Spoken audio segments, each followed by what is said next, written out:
What broke your friend who used to always see the good in people? When Chase was falsely accused of sending nudes to a freshman, his best friend Jack spent his entire spring break collecting witness statements. By the time school started again, the victim's brother had broken Jack's ribs, and his girlfriend had publicly dumped him for defending a predator. In response, Jack used his college application money, all $530, to hire a PI to prove Chase's innocence. The PI proved the messages came from a spoofed number, but by then, the damage was done. Jack's spot on the varsity team was gone, his locker had been spray-painted with pedophile enabler, and teachers looked at him like he was what's wrong with society. Even worse, Chase had a stress-induced heart episode after being kicked out of his home. Jack took him in with no hesitation. At first, Chase felt like he was ruining Jack's life. He was actually packing up to leave in the middle of the night when Jack's little sister Bella caught him. She walked over and placed her hand on his shoulder. "You're not what they said you were," she told him. "You've always been my second brother, and I'm proud to call you that." Chase broke down, and they stayed up for hours talking. By the morning, Chase knew that he was always welcome in their household. 3 months later, when Bella's 16th birthday approached, Jack pulled Chase aside. "Look, I know it's the same day as that SAT prep workshop you wanted to hit, but could you come to Bella's party? She thinks of you as a brother now. It would mean everything if you showed up." Chase didn't even hesitate. They both knew she was getting bullied, and if Chase wasn't there, her party would be empty. Chase immediately said, "Of course, man, she deserves to feel special for once." He promised he'd make it the best birthday ever. "Family comes first," Chase said, and Jack's eyes got watery. He tried to play it off, but everyone saw it. February 21st came fast. Bella spent all morning getting ready, the first time anyone had seen her wear makeup. By 2 p.m., Bella was sitting by the window in her purple dress, watching for cars to come into the driveway. Jack texted Chase, "Hey, party started 45 minutes ago." Read receipt popped up immediately, but no response. 20 minutes later, Chase pulled up with a gift bag, and Bella's whole face transformed. "You actually came," she kept saying, like she couldn't believe it. Chase helped her cut the cake, making her laugh with stupid jokes. Then Jack went to get more drinks from the garage freezer. When he came back, Chase and Bella had disappeared. "Where'd they go?" Jack asked me. I shrugged, but something felt off. Jack set the drinks down and started checking rooms. Bella's door was locked shut. Jack knocked. Nothing. BAM. He burst it open. Inside, Chase was sitting on Bella's bed with her legs draped over his. Bella's hand was on his boxers. Her birthday makeup was completely ruined, with mascara running down her face. "What the F are you doing?" Jack's voice was deadly quiet. Bella jumped up, furious. "Jack, get out. You're so embarrassing. This is why I have no friends, because you ruin everything." Chase stood up slowly. "Bro, she's 16. That's almost legal. We were just talking. Relax." Jack's fists clenched. "She's a child. She's my sister. You're 20. Bella screamed back. "I'm not a child. Chase is the only one who treats me like I'm mature. This is exactly what predators say." Chase stepped forward. "Predator? Bro, we were literally just talking about music. She was showing me her vinyls. You're making this weird, not me." "Just talking." Jack lost it. "I took you into my family. My mom worked herself sick feeding you. The one thing I asked was to make my sister feel special for her birthday. Not like this." Chase rolled his eyes. "You're so dramatic, dude. Nothing even happened." Chase stood up, adjusting his shirt like this was all beneath him. "She invited me in here. Not my fault that your sister's thirsty for attention." "Thirsty for attention?" Jack stepped into the room. "She's a child." Chase smirked. "Maybe if you didn't baby her so much, she wouldn't be throwing herself at the first guy who treats her like an adult." Bella tried to speak, but Jack cut her off. "Throwing herself? You groomed her. You've been living in our house for almost a year, watching her, learning her insecurities. Groomed her? Bro, I barely even notice she exists most days. Today she put on a dress and some makeup and suddenly wanted attention. That's on her, not me." Jack was shaking now. "Get out of my house." Bella was crying now, screaming that Jack destroyed the only good thing that ever happened to her. "Get your crap and get out of my house." Chase laughed. The sound cut through the room like broken glass, cold and sharp and wrong. Jack's whole body went rigid beside me, his fists turning white as he squeezed them tighter and tighter. I could see the muscles in his jaw working, his chest rising and falling faster with each breath. Chase kept laughing, this sick little chuckle that made my skin crawl. Jack took a step forward, and I knew what was coming before it happened. He moved so fast I barely saw it, just this blur of motion, as he grabbed Chase by the front of his shirt with both hands. The force of it lifted Chase clean off his feet before Jack slammed him back against the wall next to Bella's posters. The whole room shook, and a picture frame crashed to the floor, glass scattering across the carpet. Chase's head bounced off the drywall, but that smile never left his face. He just hung there in Jack's grip, looking down at him with this twisted enjoyment, like watching Jack lose it was exactly what he wanted. Bella started screaming behind us, this high-pitched wail that made my ears ring. I grabbed Jack's right arm and pulled hard, trying to break his grip on Chase's shirt. Jack's muscles were like steel cables under my hands, locked tight with rage. He shoved me back with his elbow, and I stumbled into Bella's desk, knocking over her lamp. But the movement made him step back just enough to let Chase's feet touch the ground again.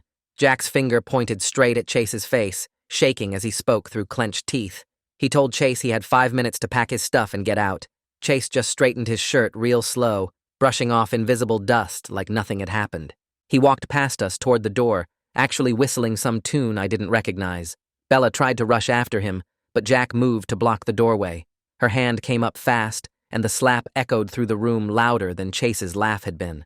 Jack's head snapped to the side, and a red mark bloomed across his cheek. Bella pushed past him and ran down the hall, her purple dress fluttering behind her. The bathroom door slammed so hard the walls rattled, then we heard the lock click. Jack stood there for a second, his hand touching his cheek where she'd hit him.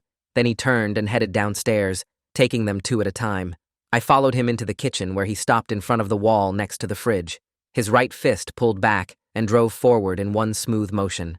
The drywall caved in with a crunch, leaving a perfect hole surrounded by cracks spreading out like a spider web. Jack pulled his hand out, and his knuckles were already bleeding, skin torn and raw. He slid down the wall until he was sitting on the floor, cradling his hand against his chest. Blood dripped onto his jeans, these dark spots spreading across the fabric. I grabbed some paper towels and pressed them against his knuckles, but he didn't even seem to notice. His eyes just stared at nothing, like he was somewhere else entirely. We sat there on the kitchen floor for what felt like forever, but was probably only 20 minutes. Then we heard footsteps on the stairs, slow and deliberate. Chase appeared in the doorway with just a backpack slung over one shoulder. He hadn't even bothered packing most of his stuff. All those clothes Jack's mom had bought him. The laptop Jack had let him use for school. Chase stopped at the front door and turned back to look at Jack. He said Bella had been begging for his attention for months, following him around the house, finding excuses to be alone with him. Jack started to get up, and I had to hold him back, both my arms wrapped around his chest. Chase just shrugged and walked out, leaving the door wide open behind him. The cold February air rushed in, making me shiver. Jack broke free from my grip and ran upstairs, taking the steps 3 at a time. He pounded on the bathroom door with his good hand, begging Bella to talk to him, to let him explain. She just screamed back that she hated him, over and over until her voice went hoarse. Each word hit Jack like a physical blow, making him flinch. I sat on the stairs feeling completely useless, watching my best friend fall apart. The house felt different now, like something had broken that could never be fixed. Hours passed with Jack sitting outside that bathroom door, talking to the wood like Bella might actually answer. I made him some sandwiches, but he wouldn't eat. The sun went down and the house got dark, but nobody turned on any lights. Around midnight, we heard a car pull into the driveway. Jack's mom came through the door looking exhausted from her double shift at the hospital. She saw Jack sitting in the hallway, and her face changed immediately. Jack told her everything in this flat, dead voice. Her face went white as paper, and she had to sit down right there in the hallway. Her hands shook as she pressed them against her mouth, trying to process that the boy she'd treated like a son had done this to her daughter. She kept saying Chase's name over and over, like she couldn't believe it. Around 2 a.m, the bathroom lock finally clicked open. Bella came out with her eyes, so swollen she could barely see. Her makeup had left black streaks down her face that she hadn't even tried to wash off. She walked straight to her room without looking at anyone. Jack's mom reached out to hug her, but Bella twisted away and pushed past. The look on his mom's face when Bella were rejected, her made my chest hurt. She stood there with her arms still outstretched for a second before letting them drop. Jack tried to follow Bella, but his mom stopped him with a hand on his shoulder. They both knew Bella needed space, even though every instinct told them to go to her. The next morning came too fast. Jack's mom had to leave for her shift at 7, couldn't afford to miss another day. She knocked on Bella's door to say goodbye, but got no response. Jack called his school to say he was sick, his voice rough from not sleeping. He positioned himself outside Bella's room with a bowl of cereal and some orange juice on a tray. I called in sick to my classes too, couldn't leave Jack alone like this. We spent the morning trying to figure out what to do next, making lists of therapists and support groups on Jack's laptop. Every hour, Jack would knock on Bella's door and ask if she needed anything. Sometimes she'd yell at him to go away. Sometimes there was just silence. The silence was worse somehow. Jack grabbed his phone and started typing messages to everyone in our friend group about what Chase did. His thumbs moved so fast I thought he might crack the screen. Most people read the messages right away, but only a few responded. Tyler said Jack was probably jealous that Chase and Bella had a connection. Eric thought Jack was overreacting since Bella was 16 and old enough to make her own choices. That comment made Jack throw his phone across the room where it bounced off the couch. I picked it up and saw more messages coming in. Some people were taking Chase's side, saying Jack was being controlling. Others stayed silent, which felt just as bad. Jack's face turned red as he read each message. He kept clenching and unclenching his fists like he wanted to punch something. Then Chase posted on Instagram about being kicked out for no reason. The post had a black and white photo of him looking sad with a caption about how some people can't handle when their family members grow up. Comments started pouring in immediately. People who didn't know the whole story were calling Jack toxic and controlling. Some girl from Chase's work commented that she always knew Jack had issues. Bella must have seen it because we heard her crying again from her room. She started yelling that Jack ruined everything good in her life. Her voice cracked on the word everything. Jack pressed his palms against his eyes and took deep breaths. I told him we needed to document everything before Chase twisted the story more. Jack nodded, and we started taking screenshots of Chase's posts. We wrote down everything we remembered from the party. Jack's hands shook as he typed out the details about finding them in Bella's room. We saved every comment and message. I made a folder on my laptop and organized everything by date and time. Jack kept stopping to check on Bella, but she wouldn't answer. 3 days went by with Bella barely leaving her room. She only came out to use the bathroom and grab water. Jack's mom had to call out of work, which meant losing money they couldn't spare. She sat outside Bella's door for hours, just talking softly about nothing important. Sometimes Bella would turn her music up louder to drown her out. The songs were all ones Chase had shown her. Jack recognized the bands, and it made him sick. His mom tried bringing Bella's favorite foods, but the plates sat untouched. On the 4th day, I remembered the PI Jack had hired months ago to help Chase. I found his business card in Jack's desk drawer and called him. The PI agreed to meet us at a coffee shop that afternoon. He listened to our story without interrupting. Then he explained how predators work, how they pick vulnerable kids and slowly break down boundaries. He said Chase probably started grooming Bella the day he moved in. Jack's face went white as the PI described the patterns. The compliments about maturity, the special attention, the slow isolation from family. Everything Chase had done matched the textbook grooming process. The PI gave us resources and websites about recognizing predator behavior. Jack read every article on his phone during the drive home. His jaw got tighter with each paragraph. When we got back, Jack knocked on Bella's door and asked if they could talk. She finally opened it, but only to scream at him. She said he destroyed her life, and Chase was the only person who ever understood her. Jack tried to explain what grooming meant, but Bella wasn't ready to hear it. She grabbed a glass from her dresser and threw it at the wall. It shattered into 100 pieces. She slammed the door so hard the whole house shook. Jack stood there staring at the broken glass on the floor. His mom came running up the stairs and saw the mess. She got a broom and dustpan without saying anything. They cleaned up together in silence. The next Monday, Chase showed up at Bella's school. He was waiting by her locker even though he'd graduated 2 years ago. A teacher saw him and called security. They made him leave, but not before half the school saw him there. Kids started taking pictures and posting them online. Rumors spread fast about why Jack had kicked him out. Some said Chase and Bella were dating. Others said Jack caught them doing worse things. Bella came home from the school in tears and locked herself in her room again. That evening, I got a message from a girl named Sarah in Bella's grade. She said Chase had been messaging her too.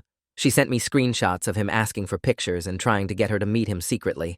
Then another girl reached out with similar messages. And another. Within 2 hours, I had messages from 5 different girls. They all had the same pattern. Chase would compliment them, say they were mature for their age, then slowly push for more. I showed everything to Jack, and his face went dark. He realized Bella wasn't special to Chase at all. She was just one of many targets. Jack wanted to go to Chase's apartment right then, but I stopped him. We needed to be smart about this. Jack's mom called around and found a counselor who specialized in teen trauma. She scheduled an emergency appointment for Bella the next day, but when morning came, Bella refused to go. She said nothing happened, and everyone was being dramatic. She reminded us we all saw her hand on his boxers like that proved it was her choice. Jack's mom didn't force her, but she didn't cancel the appointment either. Instead, The counselor agreed to come to the house. She showed up that afternoon with a warm smile and introduced herself to Bella. She didn't push or ask questions about Chase. She just said she was available whenever Bella wanted to talk and left her business card on the kitchen counter.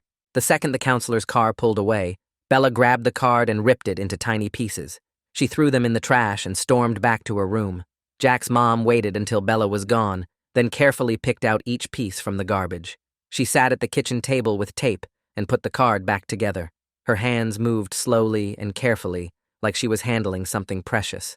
She put the taped card in her wallet where Bella wouldn't find it. Jack watched his mom work, and I could see him aging in real time.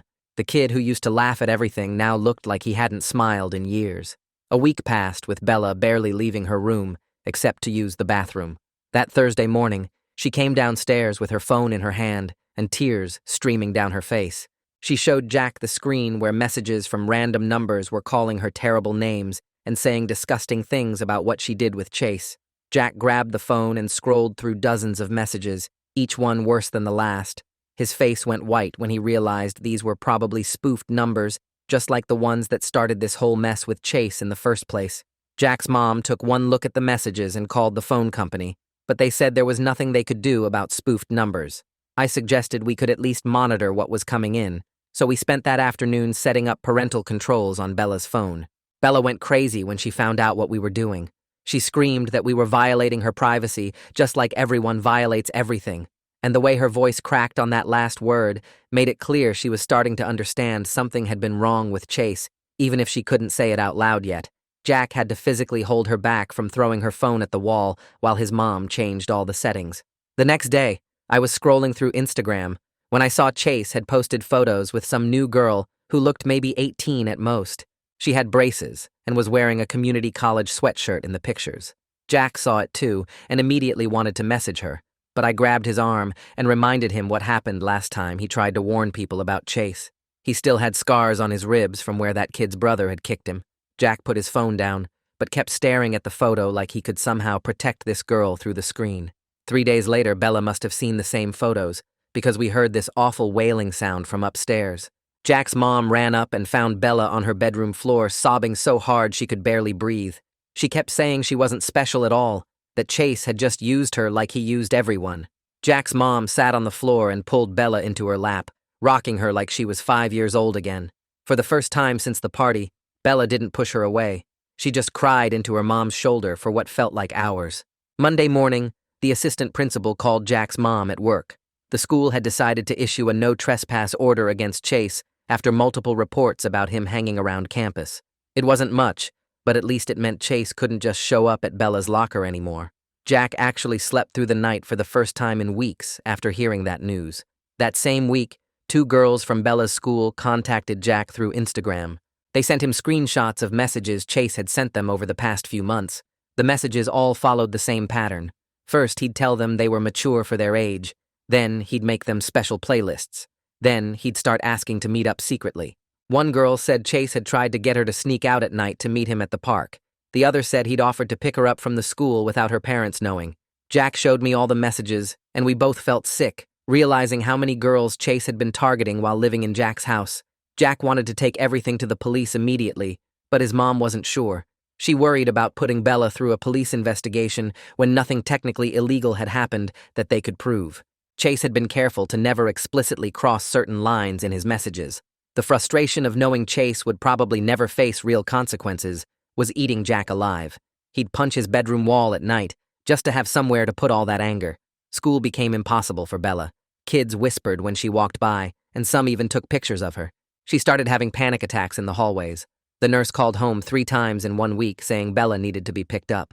Jack's mom had to leave work each time, and I could see the worry in her eyes about missing so much work. She'd already used up most of her sick days dealing with everything. Her boss was starting to make comments about her attendance. I started collecting all the evidence we had about Chase in one document. The screenshots from the girls, the dates and times he'd shown up at the school, the patterns in his messages. Jack wanted to post it all over social media and let everyone know what Chase really was, but I knew that could backfire legally. We could get sued for defamation, even if everything was true. So we just kept building the file, adding new information as more girls came forward. The counselor started coming to the house twice a week. She'd just sit in the living room with her laptop, available if Bella wanted to talk. The first 2 visits, Bella completely ignored her. The third visit, Bella came downstairs and sat on the opposite end of the couch for about 5 minutes. She didn't say much, just asked why everyone thought she was stupid for trusting Chase. The counselor told her that trusting people wasn't stupid, that predators are really good at manipulation. Bella went back upstairs after that, but it was progress. The next morning, Jack's mom got a call from some woman asking if her daughter was safe dating Chase. Jack's mom spent 40 minutes on the phone telling her everything that happened at the party, and the woman started crying, saying she'd forbidden her daughter from seeing him immediately. We didn't know if the girl would actually listen, but at least someone was trying to protect their kid. That weekend, I was at their house when Bella came downstairs holding her phone and asked Jack if he could help her find new music. She'd deleted the whole playlist Chase made her and wanted stuff that wouldn't remind her of him. Jack almost lost it right there in the kitchen, but held it together and spent 3 hours showing her bands he liked. It was the first time since the party she'd asked him for anything normal, and we all knew it was huge. 4 weeks passed with small steps like that until the counselor came for another home visit. Bella was talking more during these sessions now, and that day she mentioned something that made Jack's mom go pale. She said Chase used to come into her room at night when everyone was sleeping just to talk about stuff. Jack stood up so fast his chair fell over and walked straight out to the garage where we heard him punch something hard. The counselor kept her voice steady and asked Bella more questions about these visits while Jack's mom held her hands together, so tight her knuckles went white. After Jack came back inside with bloody knuckles, the counselor started explaining how certain people pick vulnerable kids who feel lonely or misunderstood. She never said Chase's name, but talked about patterns and how these people test boundaries slowly over time. Bella kept insisting Chase actually cared about her, but her voice got quieter each time she said it. The counselor left some pamphlets about recognizing manipulation that Bella threw in the trash as soon as she left, but Jack's mom pulled them out later and put them in a drawer. 2 days later, Jack's mom found out from another parent that Chase was working at that burger place downtown where all the high school kids went after games. She called the manager right away, warning them about Chase, but without any charges filed, they said they couldn't fire him just for rumors. They promised to keep an eye on him, but we all knew that meant nothing. Jack wanted to go down there and handle it himself, but I reminded him that getting arrested wouldn't help Bella. The frustration was eating at him, and he started going to the gym at weird hours just to have somewhere to put all that anger. Bella slowly started coming to dinner again, though she'd just push food around her plate and wouldn't look at Jack. Her mom made all her favorite foods and never pushed her to talk, which seemed to help more than anything. I noticed Bella's progress report came home with 3 Fs and offered to help her catch up on homework. She agreed after her mom basically begged her, and we started meeting twice a week at their kitchen table. During these sessions, she'd sometimes mention feeling stupid for believing Chase when he said she was special, and I'd tell her that trusting people wasn't stupid. She'd work on her assignments while I helped with math problems, and sometimes she'd actually focus for 20 minutes straight. The PI Jack had hired months ago sent over a package of resources about grooming prevention and support groups for families dealing with this stuff. Jack's mom started attending online meetings every Tuesday night where other parents shared their stories and advice. She'd take notes during the calls and started implementing little things like leaving Bella's door open during the day and checking in without being obvious about it. 8 weeks after the party, Bella finally agreed to try actual therapy sessions instead of just the home visits. Jack drove her to the first appointment and waited in the parking lot playing games on his phone while she was inside. When she came out after an hour, she didn't say anything, but she looked less tense somehow. They stopped for ice cream on the way home, and she actually ate half of it. We thought things were getting better until that Thursday when Bella came running downstairs showing Jack her phone. Chase had found her on some old gaming platform they used to use and sent her a bunch of messages about how Jack was controlling her and their connection was real.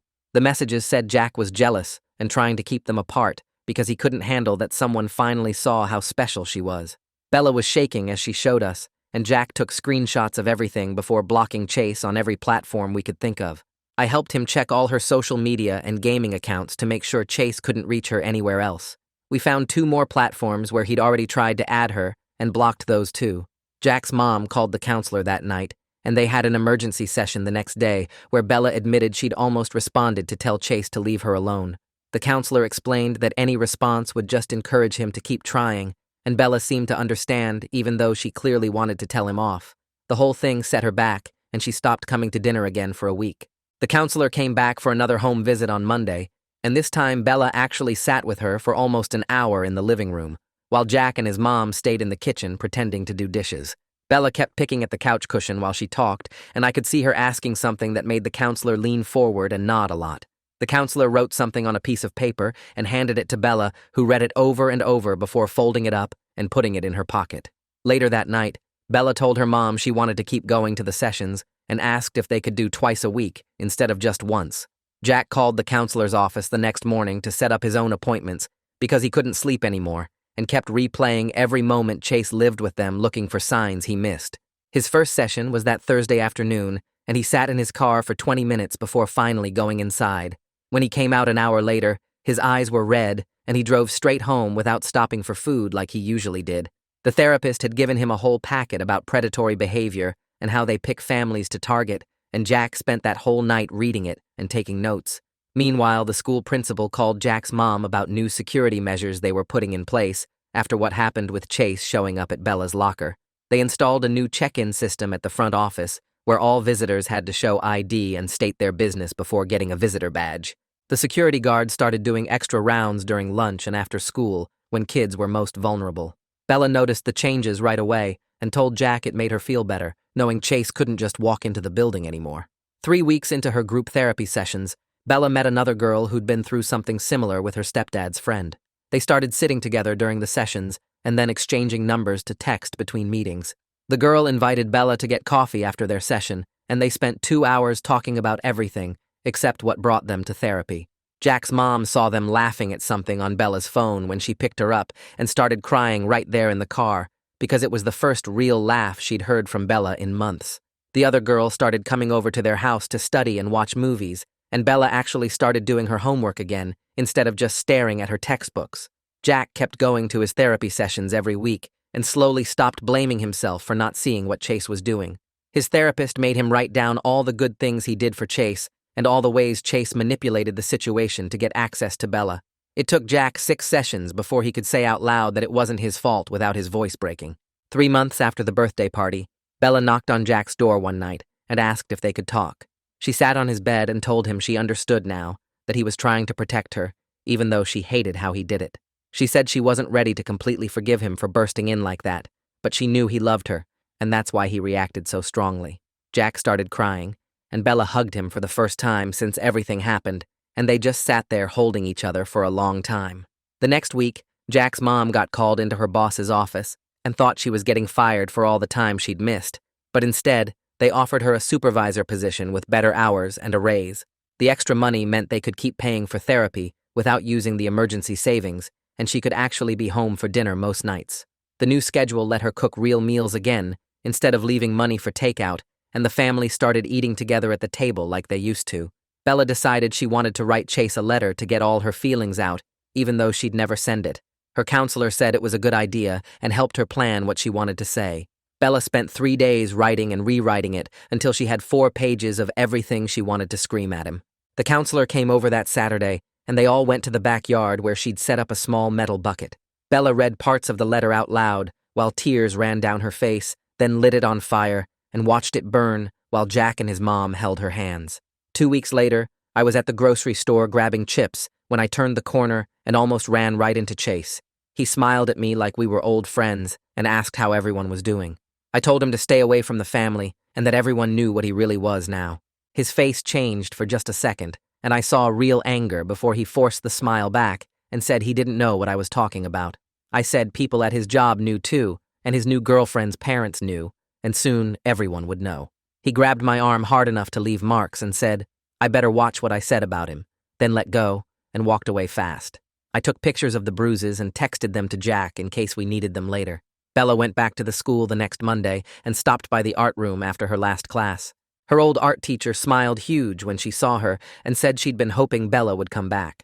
The teacher showed her the new project everyone was working on about finding your voice through mixed media. Bella signed up right away and started sketching ideas during lunch instead of hiding in the bathroom like she'd been doing. She worked on a collage using torn-up magazines and paint to show how she felt fractured, but was putting herself back together. The other kids in art club were nice to her and didn't ask why she'd been gone, which made it easier to focus on creating again. That same week, Jack got a letter from the community college saying he'd been accepted for the fall semester with a partial scholarship for his grades. His mom said he should go away to a 4-year school like he'd always planned, but Jack said he wanted to stay close to home. He told her family comes first, and he meant it this time in a real way, not the fake way Chase used to say it. His mom hugged him and said she was proud of him for everything he'd done to protect Bella, even when it cost him so much. 3 weeks later, one of the girls who'd messaged me about Chase started a group chat on Instagram and invited the other girls who'd come forward. They shared screenshots and talked about how he'd said the same exact things to each of them about being mature and special and different from other girls their age. The girl who started it asked if Bella wanted to join, but Bella said no at first and wouldn't even look at the invitation. Every few days, they'd check in with her through me, and finally, after 2 months, Bella asked for the link. She spent hours reading through all their stories and crying, but also laughing at some of the stupid lines Chase had used on all of them. She started posting in there about her own experience, and the other girls were so supportive that she actually smiled for real for the first time in months. Around the same time, Bella finished her art project for the school contest about finding your voice after trauma. She'd been working on it for weeks, using torn magazines and paint to show herself broken, but rebuilding, and added audio clips of her own voice getting stronger. The day of the contest, she almost didn't go, but Jack drove her there and waited in the parking lot. When they called her name as the winner, she froze on stage for a second, then walked up to get the trophy with her hands shaking. Jack stood up in the back and clapped so loud that everyone turned to look, and even some kids who'd been talking crap about her before started clapping too. She held that trophy the whole ride home and kept it on her dresser where she could see it every morning. 6 months had passed since the birthday party, and the family had found their rhythm with weekly counseling sessions and family dinners where they actually talked. Bella still had days where she'd lock herself in her room and blast music, but she also had more days where she'd come downstairs and help her mom cook or watch movies with Jack. They'd learned to give her space when she needed it, but also to check in without pushing too hard. That summer, we found out Chase had moved 3 towns over after his job found out about everything, and his landlord kicked him out. Jack kept updating the file we'd made with new information from the support group and screenshots of him trying to contact Bella through fake accounts. The PI helped us send everything to the police department in his new town and to the high school nearby as a warning. A few weeks into the new school year, Bella noticed a freshman girl eating alone in the cafeteria, getting picked on by some older kids. She walked over and sat with her and started talking about art club and showing her around the school. The girl reminded me of Bella from before everything happened, and Bella must have seen it too because she started checking on her every day. Jack watched from across the cafeteria as Bella helped this girl find her place and made sure nobody messed with her. His mom decided to write a letter to the parent newsletter about recognizing grooming signs after talking to her therapist about it.